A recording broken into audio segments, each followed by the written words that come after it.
Hello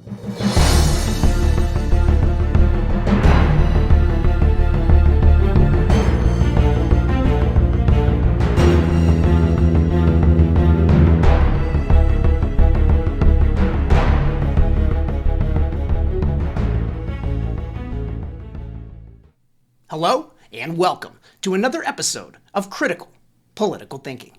My name is Corey Camasso and I'm your host. Today's episode will be about the irony between Joe Biden and Donald Trump's administrations. We're going to talk about how some of these cabinet appointments for Joe Biden may only be because of their gender or their affiliations in their day-to-day lives rather than their merit. We're going to talk about how certain activities that Mr. Biden has put into place within his first few days may be identical to some of the things that were done under the Trump administration. We're going to talk about the difference that the media has portrayed those activities. We're going to talk in detail about the Paris Accord and why Trump felt it necessary to remove the United States and why before Biden put us back in, there should have been certain things put into place. And we're also going to talk about the sheer hypocrisy between the BLM and Antifa rioters and the Capitol rioters. We're going to talk numbers and we're going to talk why and how the FBI can justify the scope of this investigation in relation to other activities that happened over the past year. Additionally, we're going to talk about some of the cabinet appointments and how maybe they've only been put in place simply because of identities. And we're going to talk a little bit about just the Biden administration as a whole and what has been accomplished in this first week, or lack thereof. So please sit back, relax, and welcome to another informative episode of Critical Political Thinking.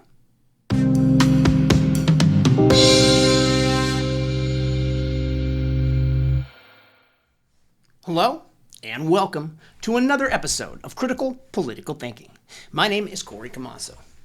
Today we're going to talk about a whole plethora of topics, but we're going to kick things off with the sheer hypocrisy between the BLM rioters and the Capitol rioters. So let's talk about it. What do we have and why are each being portrayed as what they are? Let's first talk about BLM and Antifa and what they were unable to do over this past full 7-8 months. So they have been rolling heavily since around June. And they have literally utilized this movement in an effort to convince government officials to give them things and to meet certain demands. Almost identical to the same thing that the Capitol rioters requested. Now, are the Black Lives Matters justified? Well, let's talk about the justification behind the matter. Right now, what are they asking for? Police reform. For police to stop killing African Americans. Well, statistically, that's inaccurate. They kill whites at a higher clip. African Americans are killing more African Americans than any other race. And frankly, it boils down to those committing crimes. Not necessarily color, but culture. And what those cultures, and it's so true that it happens because of, fiscally underdeveloped towns and whatnot and communities that just don't have the finances to provide the same level of care and education that some white communities have. And yes, that is factual. And these are things that need to be addressed. But frankly, the reason these things went into play was more election-based rather than merit-based. For instance, George Floyd, criminal, absolute criminal that died from a fentanyl overdose and is now the face of a movement that truly, I feel, got Joe Biden elected. Rightfully, wrongfully, however you may see it. That's why he is in office, because of that movement. Now let's talk about that movement and compare it to the Capitol rioters. So first, let's talk about time. So we have, President Trump's Capitol rioters. We're going to call them election questioning individuals. So the election questioners, this began in November, December, and now into January. So almost 3 months. Okay, and you have Black Lives Matter that's been going since June, where they continue to look at Portland. For God's sakes, look at Portland. May I say any more? So we have 3 months for the Capitol rioters and 7, 8, 9 months for the BLM. BLM has had violence, not all of them, about 98% of it wasn't violent, but the 2% that was violent happened almost every day for the past 7-8 months. So almost every day there was some sort of violence, someone assaulted, some kind of a violent protest, at least once, or let's go with once a week, just to be fair, for the past 7-8 months. Then we look at the Capitol protests. These protests for the election have been going on for 3 months. The only true violence that has ever really come out, other than when BLM attacks, MAGA supporters, you get one day. The Capitol protesters were only violent one day. And the BLM Antifa protesters were violent countless days. So how can the FBI justify this scope and this level of an investigation simply because it was the Capitol? Well, that's not very fair. Other federal buildings were assaulted. People's businesses were assaulted. Those are Americans, and that's just as American as our United States Capitol. And while that may stand for something, and while it may be historic, and it may be a monument to these people, so are their small businesses. It's everything they had. So how can we justify to not I'm not saying not to investigate and not to go after these Capitol rioters, but why aren't they going after the BLM and Antifa rioters with the same level and the same scope? Please explain that irony to me and explain how that, in fact, is not racist. I'm truly amazed because the majority of the Capitol rioters are white. So is that why? Because they're now going after the white people, or they're going after the white supremacists? They find white supremacy worse than the violent BLM and Antifa? Really? I don't see how that's even a thing. Now let's talk about the dead. We have 19 dead for the BLM and Antifa rioters, minimal of 19 that they're credited. Some are more. I'm sure there were suicides. I'm sure there were things that weren't brought to light because of the attention the media gave the Capitol. There were, an additional death through the officer that committed suicide. So we're going to go with the 5 deaths. So for the Capitol rioters, there was 5 deaths. For BLM, 19 plus. Let's go for arrests. 14,000 arrests. 14,000 people did something with the level to be arrested. Curfew, whatever the case may be. 14,000. For the protests for MAGA, literally for the past 3 months, we have around 304. 14,000 to 304. Now, granted, 8 months, 3 months. That math doesn't balance. So you're telling me that the media and the FBI, everybody that is labeling these Capitol rioters and these insurrectionists, locking them in jail, not allowing them out of jail, holding them, and actually federal judges reversing local orders that actually know these people and say, no, they're not a threat to society. This is just a one-time thing. But no, these federal judges are making a point out of the Republicans, and they're making a point out of the conservatives, and they are destroying these people's reputations unfairly, unjustly, and in my opinion, quite racist. So now let's get into the damage. $11 billion in damage for BLM and Antifa in the past 7 months. $11 billion across the whole entire United States. Small business, federal buildings, state buildings, city buildings. $11 billion. And now we have 3.2 million at the Capitol. And all of a sudden, it's the worst thing that's ever happened to the American people. It is a travesty. It's insurrection. They're terrorists. Well, then how the hell is $11 billion in damage clear across the country not domestic terrorism? How can you dare not label BLM and Antifa a terrorist organization when you have people like AOC and Nancy Pelosi and Chuck Schumer screaming at the top of their lungs, they need to be labeled terrorists? No, they don't. No, they most certainly don't. They are Americans. And if you're not going to do it to one, you damn well better not do it to another, because you, in fact, are racist. Pardon my energy for this, but it's upsetting to know that we are being screwed left and right and nobody's doing a damn thing about it. Now, let's talk about the, people involved. BLM, Antifa, 4 million Americans that are affected by this, that are negatively affected. And maybe 13% of the total population, because that's the African American population, so 13%. Now let's go with the Caucasian percentage of 42%, 74 million that feel that their vote was unjustly done. So you're talking a small group to a huge group of Americans, and all of a sudden this huge group of Americans is trash, but this small group is a social justice warrior. Everything they're fighting for is valid. Well, please explain to me how. I understand racial equality isn't where it needs to be, but that's on both sides of the table, apparently, because the media is now racially attacking the Caucasians. Someone needs to stand up for them. We need unity. We don't need this division. This is ridiculous. When we're trying to, Joe Biden's trying to preach this total unity, this conformity, this master plan, but yet it can never happen until we all justify and realize that skin has absolutely nothing to do with anything. It is all about culture. It is the way you act, not the way you look. When people finally get that through your head, then I think we'll be able to understand. But as it stands, the sheer hypocrisy between the Capitol rioters and the BLM rioters is disgusting. It's a disgrace that one is put on a pedestal and the other is kicked to the ground. I agree, the people that assaulted officers need to be persecuted on both sides of the table. But the number, they're not even close. They're not even in the same ballpark. And yet the media has just completely destroyed an entire population. And it's disgusting and despicable. And I put CNN at the top of that, Chris Cuomo and Don Lemon. You have Chris Cuomo, the clown, who came out and said, "Who said protests have to be peaceful?" And then at the same time, he comes out and attacks and condemns the Capitol violencers for doing exactly what he said. Exactly, to the T. So what makes one justified and not the other? Oh, let me guess. Because you don't have a shred of evidence for electoral fraud. But we do.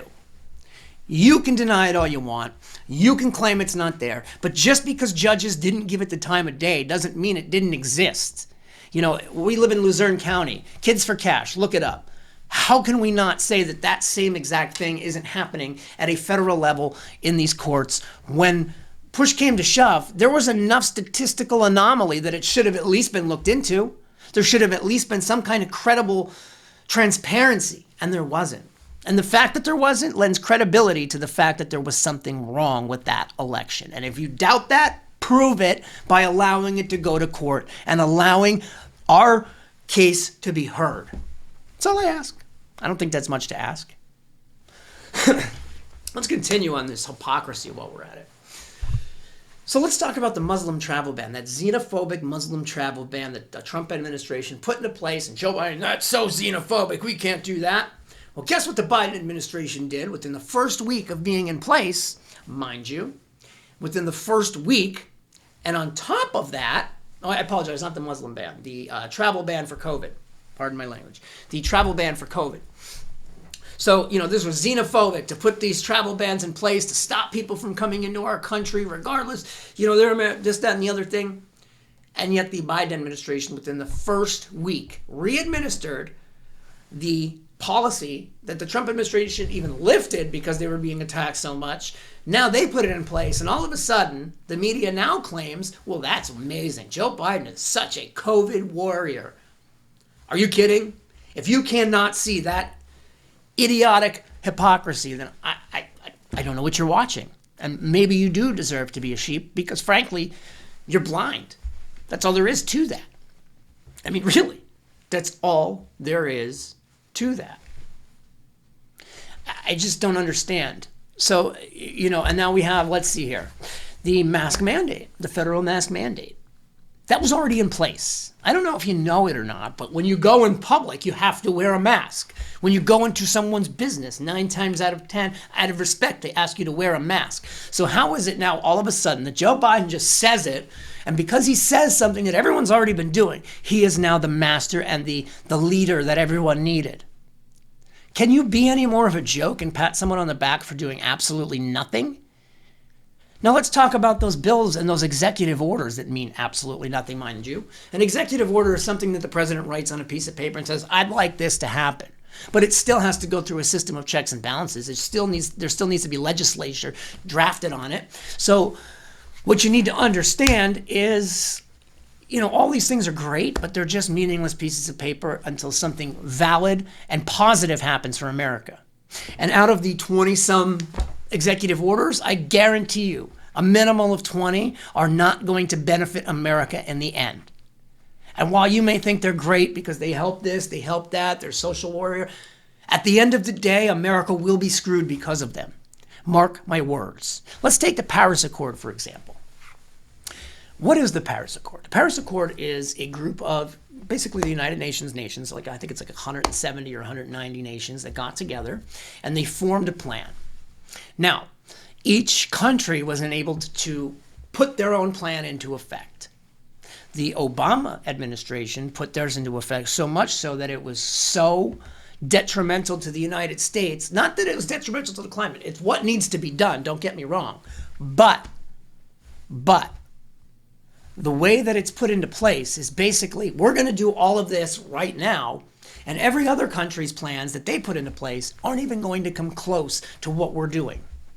So the reason Donald Trump removed us from the Paris Accord is not because he didn't care about climate or because he didn't want to get some of those things done, but it's because he didn't feel it necessary to put a force and a lock in place that now allows other countries to do whatever the hell they want, but forces us into something that's not going to benefit America at the end of the day. And yes, we need to take care of our country. We need to worry about climate control. We need to worry about all of the things that matter in this world. But at the end of the day, we cannot sacrifice our country's stability. We won't be here in 30 years.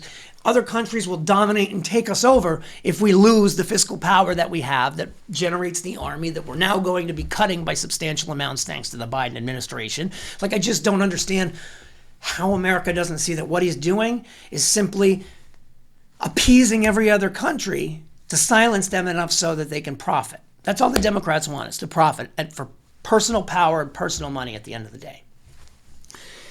$15 minimum wage is another one of these wonderful executive orders that he's trying to put into place under his COVID bill. He's trying to sneak it into the COVID bill, mind you. Let me explain why a $15 minimum wage is disgusting. Not because Americans don't deserve $15 an hour, but because who is the government to tell an independent business what they should or should not pay someone? A minimum wage is in place simply to ensure that there's a safe standard. But you cannot justify doubling, in some cases, that minimum wage.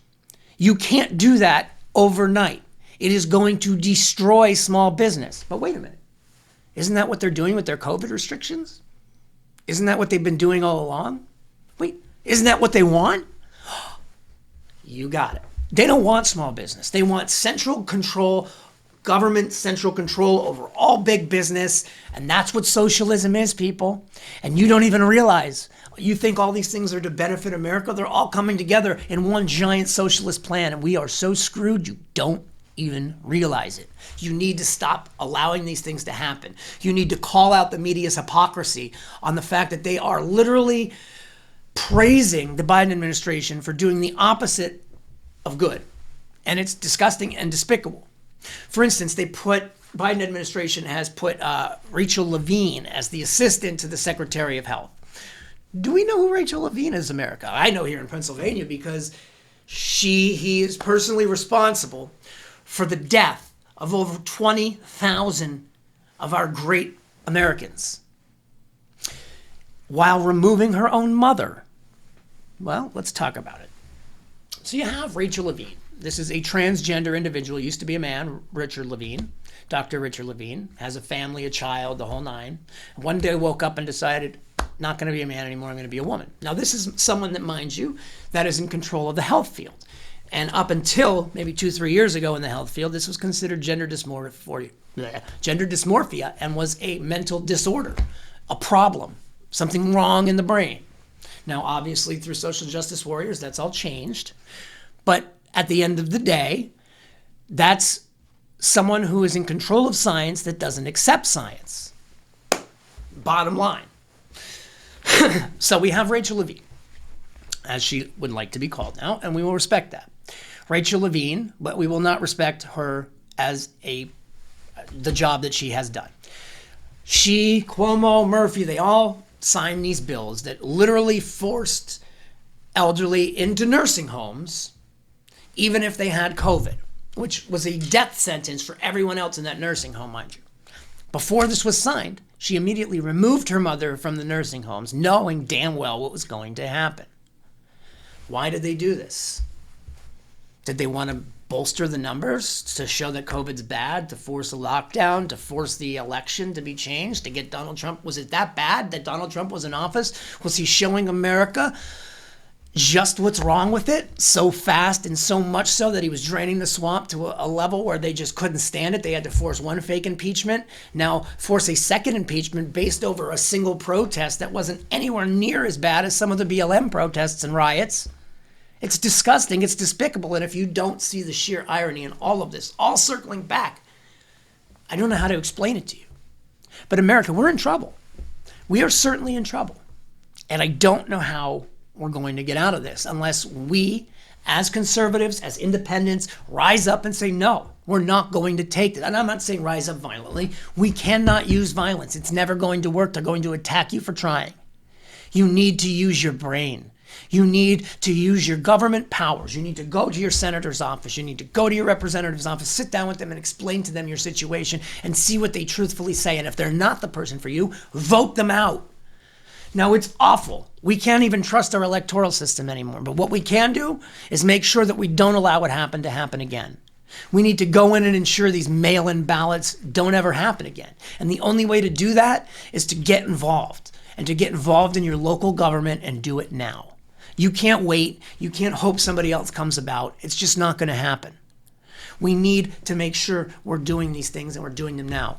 If they're allowed to put us back in this Paris Accord, which is literally going to cost 6.5 million jobs at the end of the day, and they're saying, oh, what about all the jobs it's going to create?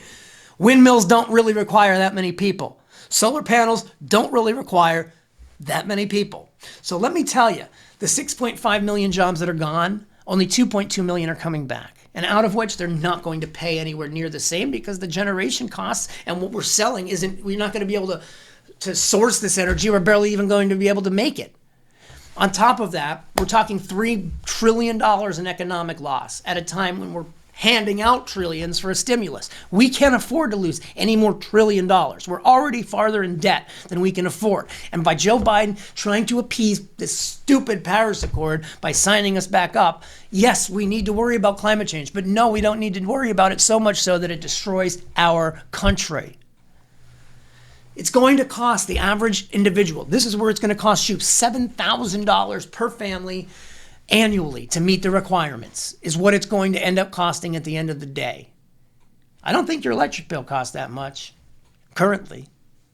It's just not good. People, there has been so many issues within the first week.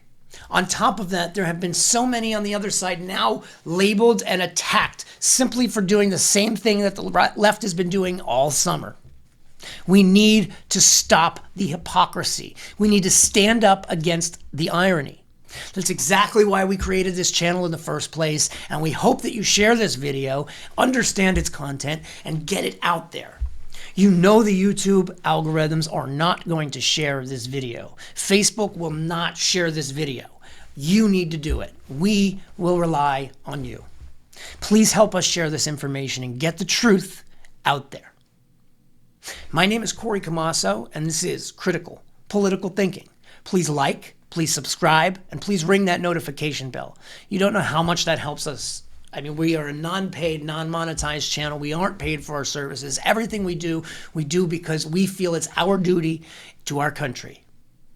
If you have the ability to donate, please do so. We'll include our GoFundMe link below. Thank you so much for watching Critical Political Thinking. Please comment, let us know what you think, and let us know if there's anything you'd like us to take a look into, because that is why we're here. My name's Corey Camasso, and this has been Critical Political Thinking. God bless America.